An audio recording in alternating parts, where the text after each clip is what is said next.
Here's Brody Brazil. Is it going to be an odd vibe with Evander Kane back in the arena on February 14th? Especially because those are must-win games now. So, random, if you don't mind me calling you that, it's got a lot to it, right? Those games, because it's the Oilers and Sharks, and because the Sharks are a bubble team, and Edmonton has seen the highest of highs and lows throughout this season. Is it the individual aspect? But even as we break that down, like, does Evander have more to show his former teammates, or do his former teammates have more to show to Evander? And when I say show, what does that even mean? I mean, are we thinking because this is hockey, we're going, straight to the rough stuff? Straight to the extracurriculars? Don't you think the officials for that night, already know? They already have their assignment.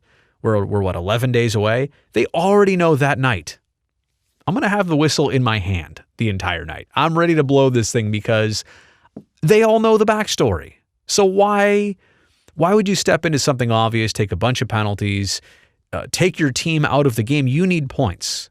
So perhaps what I'm saying is that the most important thing of that night is going to be the points. And there, by the way, there still are 4 meetings left between the Sharks and Oilers. If you're asking me, do you think something's going to happen? First off, I know you're saying, will it be an odd vibe?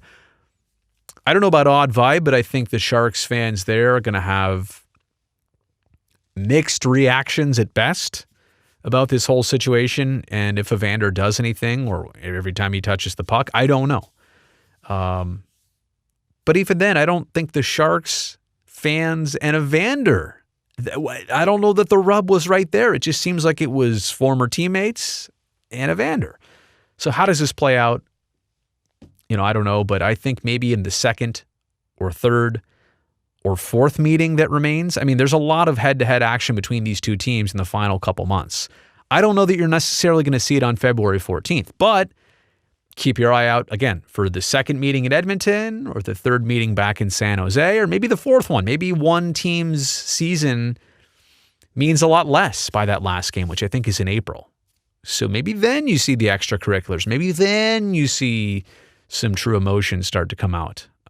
But in terms of predicting, is something going to happen? I'd be wrong to sit here and pretend like I know something, or that I could even be accurate in predicting it. Quite often, a lot of times, we build stuff up in our pregame shows, and then sometimes they happen, but a lot of times it doesn't play out that way. The importance of the game, when you actually get to that, I think that will rise to the top, as opposed to redemption, retribution, or anything else.